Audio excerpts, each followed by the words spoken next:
প্রতিদিন হয় আপনাদের সাথে একই রকমের রেসিপি শেয়ার করা হয়, কিন্তু আজকে একটি মজার রেসিপি নিয়ে আবারও চলে আসলাম আপনাদের সাথে শেয়ার করার জন্য। তো হ্যালো গাইস, আসসালামু আলাইকুম। সবাই কেমন আছেন? আশা করছি সবাই অনেক ভালো আছেন। প্রতিদিনের মতো আজকে একটি রান্নার ভিডিও নিয়ে চলে আসলাম, কিন্তু আজকের রান্নার ভিডিওটা একটু অন্যরকম হবে। আর আজকে রান্না করা হবে কোয়েল পাখি, যার কারণে আমরা চলে যাচ্ছিলাম এখন আমার আব্বুর দোকানে।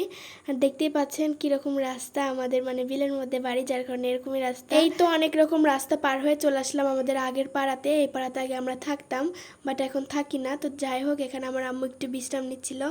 অনেক রাস্তা পার হয়ে আমরা চলে আসলাম এখন দোকানে।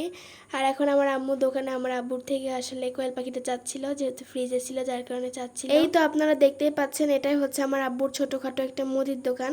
এটা দিয়ে আমাদের আসলে সংসার চলে। এই তো এখন আমার আব্বু ফ্রিজ থেকে কোয়েল পাখির মাংসটা বের করে নিচ্ছিল, আর অল্প একটু যেহেতু ছিল তাই সবাই হাসাহাসি করছিল।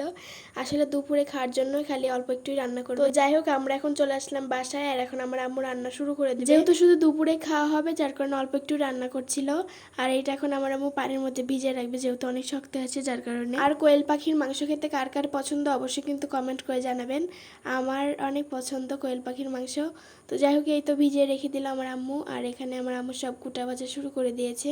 দেখতে পাচ্ছেন আলুগুলো ভালোভাবে কুটে নিচ্ছিল। অনেকদিন ধরে শুধু খালি সবজি খাওয়া হচ্ছিল, তার জন্য আম্মুকে আজকে বললাম কোয়েল পাখির মাংসটা রান্না করতে, যার কারণে আজকে আমার আম্মু কোয়েল পাখির মাংসটাই রান্না করতে শুরু করে দিয়েছে। আর এদিকে দেখতে পাচ্ছেন আমার আম্মু আলুগুলো ভালোভাবে কেটে নিচ্ছিল। তো যাই হোক, এখন আমার আম্মু পেঁয়াজগুলো কড়াইয়ের মধ্যে দিয়ে দিচ্ছিল, আর এখন লাল লাল করে ভেজে নিবে তেল দিয়ে। তারপরে মশলাটা কষিয়ে তারপরে রান্না শুরু করে দিবে। অনেকদিন ধরে বৃষ্টি হওয়ার কারণে কিন্তু আমাদের চুলাপাড়ের একদমই অবস্থা ছিল না, কয়েকটা ভিডিওতে আপনাদের সাথে শেয়ার করেছিলাম। কিন্তু এখন প্রতিদিন তেমন বৃষ্টি হয় না, যার কারণে একটু চুলাপাড়ের অবস্থাটা আছে কোনো রকম।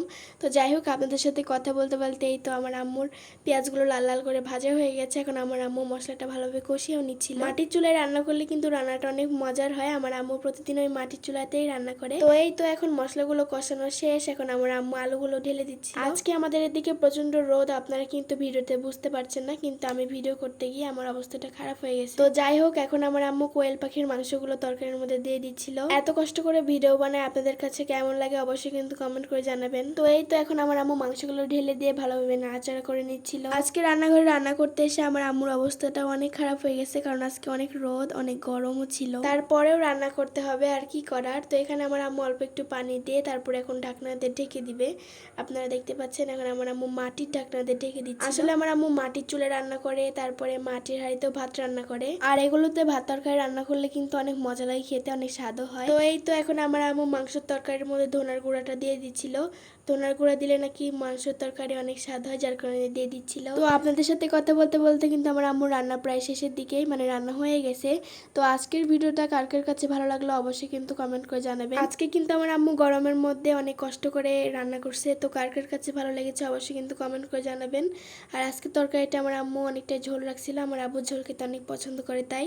আর আজকের মতো এখানে বিদায় নিচ্ছি, আল্লাহ হাফেজ।